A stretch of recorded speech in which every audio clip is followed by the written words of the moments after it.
was 10. I ran away with my life, fast forward, never turn back again.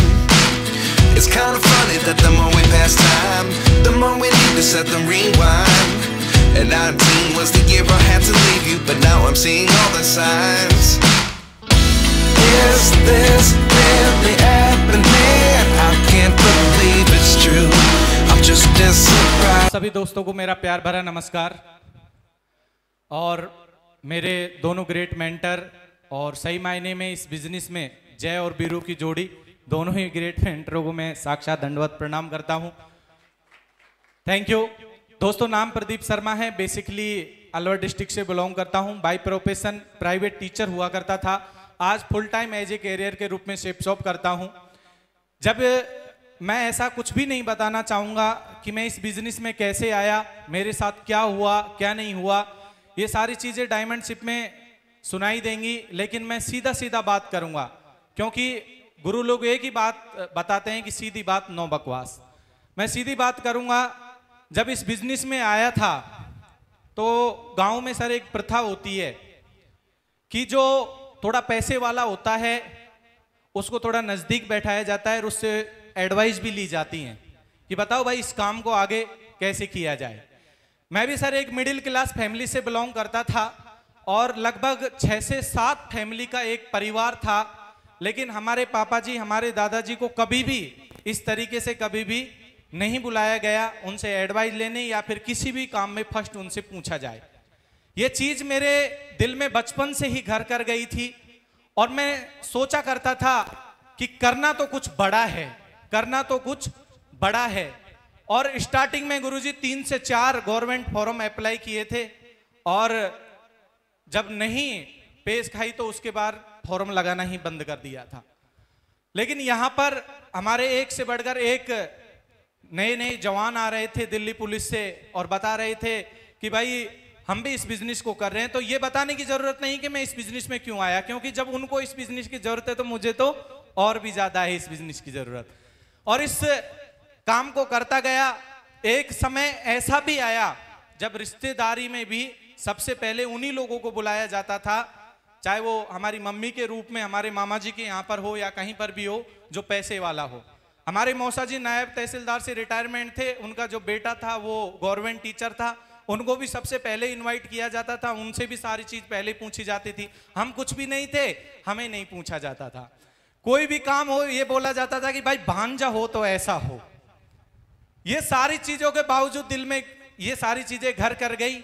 मामा जी का लड़का एक government teacher है, एक जयन है, तो बार बार टोंट दिया करते थे जब इस बिजनेस को ज्वाइन किया था कि कुछ कंपनी वंपनी ज्वाइन कर लेता, 20-25 हजार मिल जाते, कहीं चले जाता भिवाड़ी वगैरह या आसपास कहीं किसी इंडस्ट्रीज एरिया में।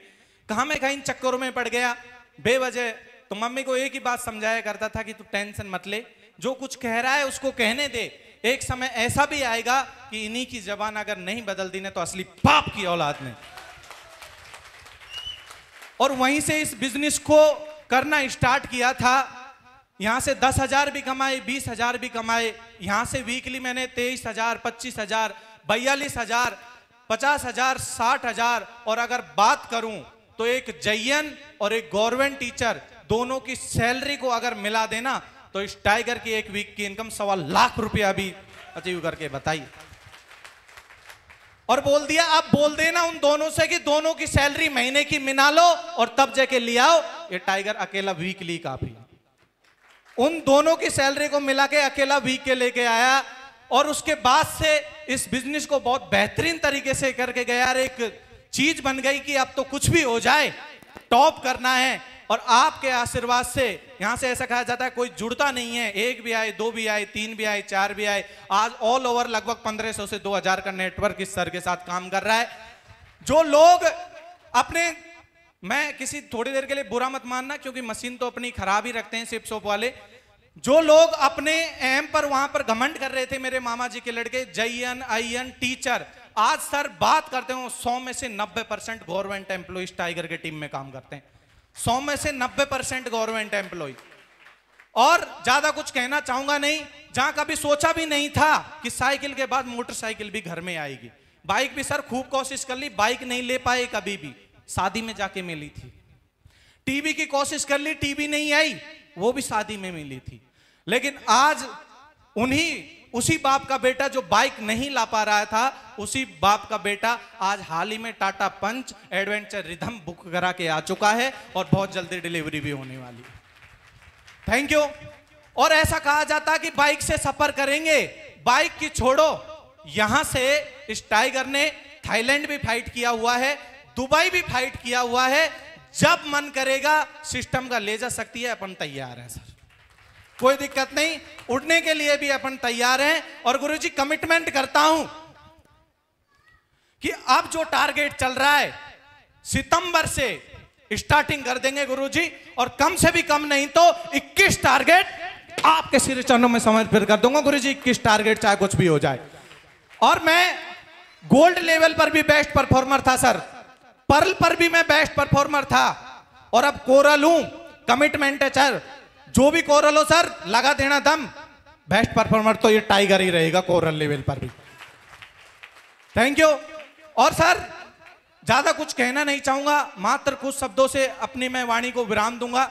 एक छोटी सी कहानी सुनाना चाहूंगा सर। मैं हमेशा अपने गुरु लोगों से कहानी सुनता हूं, और वो कहानी मेरे दिल में भी प्रैक्टिकल मेरे साथ हुई है सर, इसलिए मैं वो कहानी सुनाता हूं। मैं किसी को फॉलो नहीं करता सर, और जब मैं किसी को फॉलो करता हूं ना सर, तो फिर मैं मेरे सभी मेंटरों को फॉलो करता हूं। मैं किसी व्यक्ति को नहीं लेता सर। इस बिजनेस में आया सिंगल माइंड अप्रोच काम करता हूं सर। मेरे मेंटर जो इस बिजनेस में मुझे लेकर आए, एक बार जोरदार तालियां बजवाना चाहूंगा सीपी सर के लिए। मैं सर उनसे ऊपर कहीं जाता नहीं सर, मुझे जरूरत नहीं पड़ती, जैसे आपको राहुल सर के बाद किसी की जरूरत नहीं पड़ती, मुझे किसी की जरूरत नहीं पड़ती सर। बस आपका आशीर्वाद काफी है, और वो आशीर्वाद लेने के लिए मैं सभी का तैयार हूं। अभी रक्षाबंधन आ रही है ना अभी, पहले तो आप सभी को रक्षाबंधन की ढेर सारी शुभकामनाएं। रक्षाबंधन आ रही है। एक बार क्या हुआ, अक्सर ये कहानी गुरुजी दिल को घर कर जाती है, इसलिए मैं ये सुनाई देता हूं।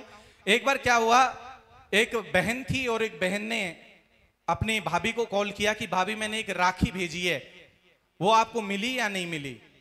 तो भाभी ने उस राखी को ढूंढा, लेकिन वो राखी नहीं मिली। तो फिर बहन ने फिर कॉल किया, भाभी एक राखी भेजी थी, मिली या नहीं मिली। तो भाभी ने फिर मना कर दिया कि राखी नहीं मिली। तो बहन ने बोला एक दिन पहले, रक्षाबंधन से एक दिन पहले, कि भाभी कोई बात नहीं, अगर राखी नहीं मिली तो कोई बात नहीं, मैं खुद ही आ जाती हूं वहां पर। तो भाभी ने 5 मिनट बाद कॉल फिर से बहन को किया कि जीजी आने की जरूरत नहीं है, जो आपने राखी भेजी थी वो मिल गई है। थोड़ी देर पीछे वो बहन एक कोने में रो रही थी, तो उनके बच्चों ने आकर पूछा कि मम्मी क्या हुआ, आप रो क्यों रही हैं।